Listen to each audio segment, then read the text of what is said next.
First, make sure baby's body is super close to yours. Their belly button should be touching your body with their chest coming straight to you. Next, wrap their arms around the breast.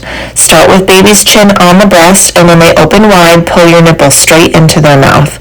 Make sure that their chin is touching the breast first. This will allow the nose to be up off the breast.